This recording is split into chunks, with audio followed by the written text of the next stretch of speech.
Je fus immédiatement enfermé dans la prison de la Prévôté, à la Châtre. Le lieutenant criminel au bailliage d'Issoudun prit en main l'assassinat de mademoiselle de Mauprat et obtint permission de faire publier Monitoire le lendemain.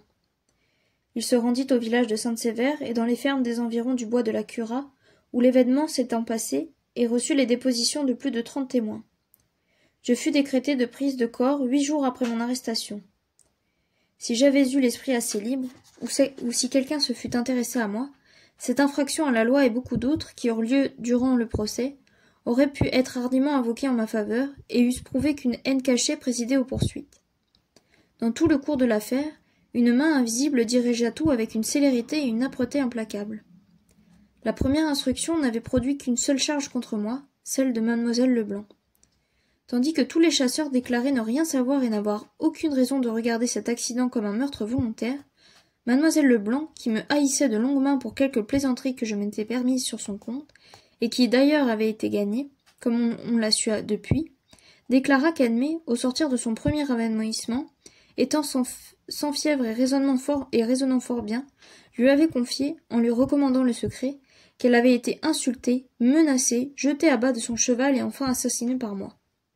Cette méchante fille, s'emparant des révélations qu'Edmé avait faites dans la fièvre, composa assez habilement un récit complet et l'embellit de toutes les richesses de sa haine.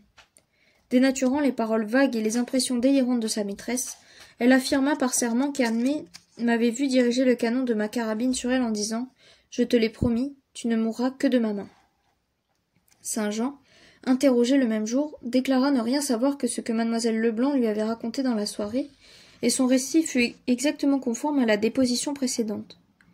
Saint-Jean était un honnête homme, mais froid et borné. Par amour de la ponctualité, il ne mit aucun des renseignements oiseux qui pouvaient être mal interprétés contre moi. Il assura que j'avais toujours été bizarre, brouillon, fantasque, que j'étais sujet à des maux de tête durant lesquels je ne me connaissais plus, qu'en proie plusieurs fois déjà à des crises nerveuses j'avais parlé de sang et de meurtre à une personne que je croyais toujours voir, enfin que j'étais d'un caractère tellement emporté que j'étais capable de jeter n'importe quoi à la tête d'une personne, quoique pourtant je ne me fusse jamais porté, à sa connaissance, à aucun excès de ce genre. Telles sont souvent les dépositions qui décident de la vie et de la mort en matière criminelle. Patience fut introuvable le jour de cette enquête. L'abbé déclara qu'il avait des idées si incertaines sur l'événement, qu'il subirait toutes les peines infligées aux témoins récalcitrants plutôt que de s'expliquer avant un plus ample informé. Il engagea le lieutenant criminel à lui donner du temps, promettant sur l'honneur de ne pas se dérober à l'action de la justice, et représentant qu'il pouvait acquérir au bout de quelques jours, par l'examen des choses, une conviction quelconque, et en ce cas il s'engageait à s'expliquer nettement soit pour soit contre moi. Ce délai fut accordé. Marcasse dit que si j'étais l'auteur des blessures de mademoiselle de Mauprat, ce dont il commençait à douter beaucoup, j'en étais du moins l'auteur involontaire.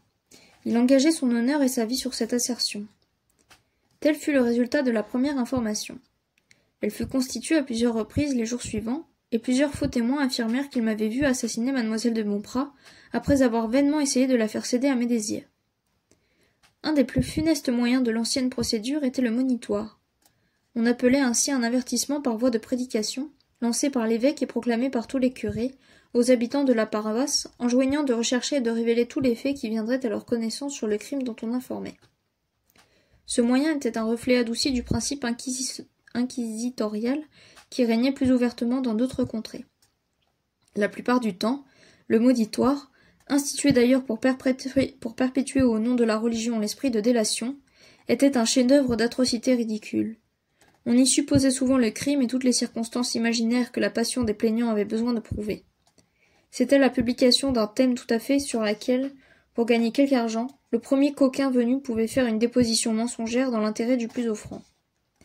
Le monitoire avait pour effet inévitable, quand la rédaction en était partiale, de soulever contre l'accusé la haine publique.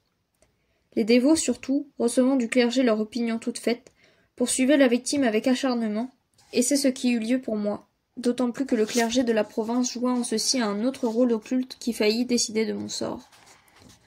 L'affaire, portée en cour criminelle au présidial de Bourges, fut instruite en très peu de jours. Vous pouvez imaginer le sombre désespoir auquel je fus en proie. Edmé était dans un état de plus en plus déplorable, sa raison était complètement égarée. J'étais sans inquiétude sur l'issue du procès, je ne pensais pas qu'il fût possible de me convaincre d'un crime que je n'avais pas commis. Mais que m'importait l'honneur et la vie si Edmée ne devait pas retrouver la faculté de me réhabiliter vis-à-vis d'elle-même. Je la considérais comme morte, morte en me maudissant. Aussi, j'étais irrévocablement décidé à me tuer aussitôt après mon arrêt, quel qu'il fût.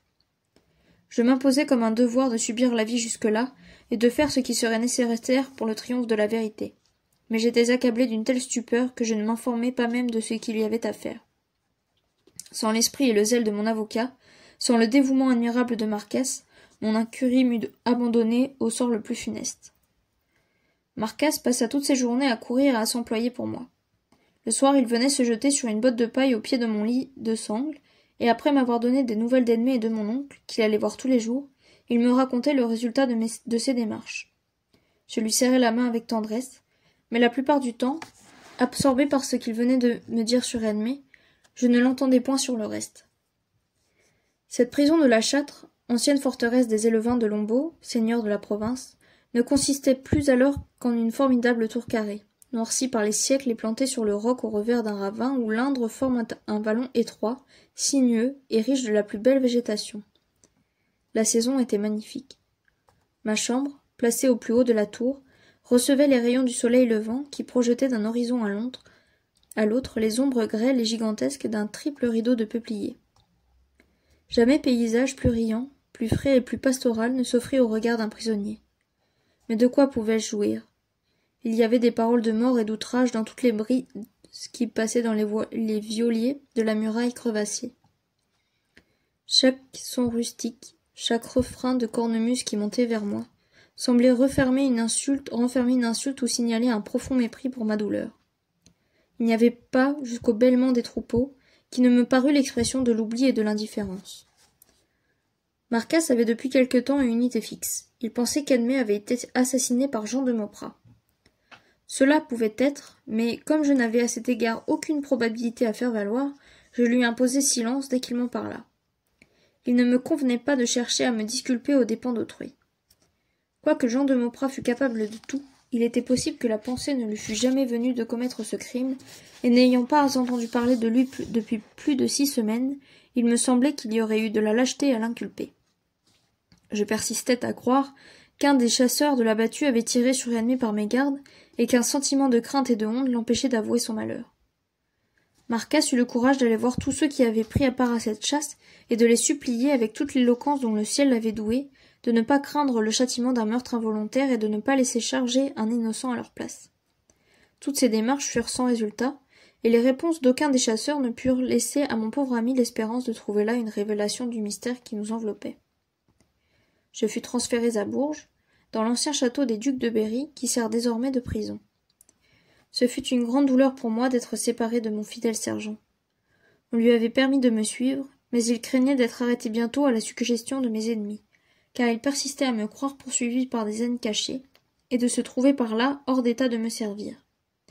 Il voulait donc ne pas perdre un instant pour continuer ses recherches, tant qu'on ne l'appréhenderait pas au corps.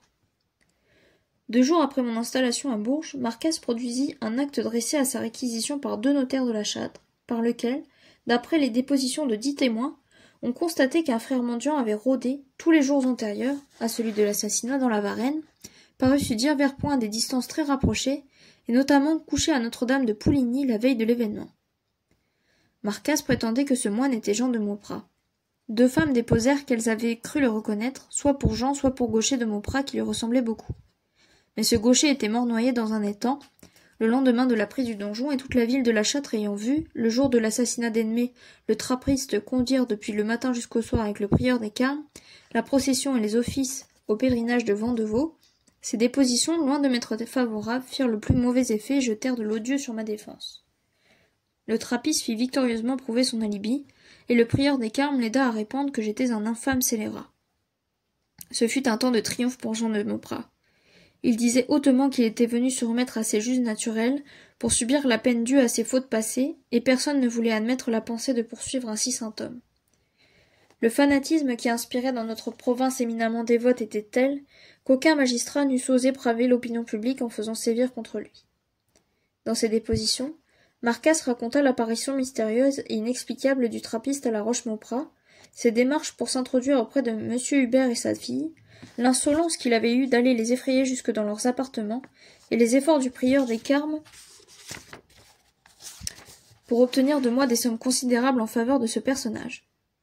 Toutes ces dépositions furent traitées comme un roman, car Marcasse avouait n'avoir été témoin d'aucune des apparitions du trappiste, et ni le chevalier ni sa fille n'étaient n'étaient en état de témoigner.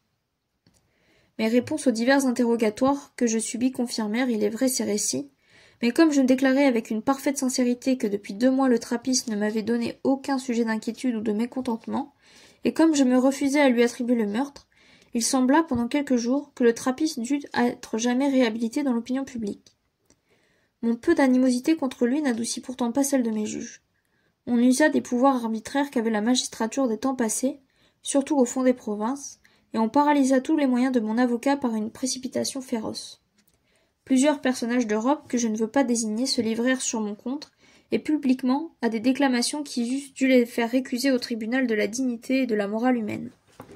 Ils intriguèrent auprès de moi pour m'amener à des révélations, et me promirent presque un arrêt favorable si j'avouais au moins avoir blessé mademoiselle de Mauprat par mégarde. Le mépris avec lequel je reçus ces ouvertures acheva de me les aliéner. Étranger à toute intrigue, dans un temps où la justice et la vérité ne pouvaient triompher sans l'intrigue, je fus la proie des 2 ennemis redoutables, le clergé et la robe. Le premier, que j'avais offensé dans la personne du prieur des Carmes, et la seconde dont j'étais haï à cause des prétendants qu'Edmé avait repoussés et dont le plus rancuneux tenait de près au personnage le plus éminent du présidial.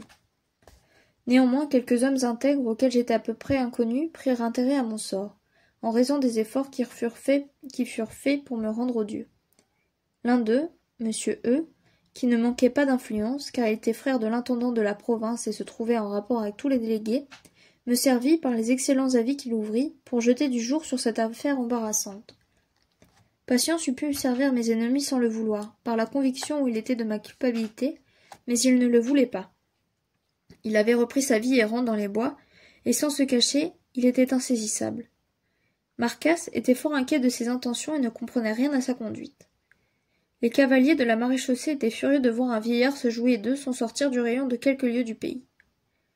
Je pense qu'avec les habitudes et la constitution de ce vieillard, il eût pu vivre des années dans la Varenne sans tomber entre leurs mains et sans éprouver le besoin de se rendre que l'ennui et l'effroi de la solitude suggèrent, la plupart du temps, aux grands criminels eux-mêmes.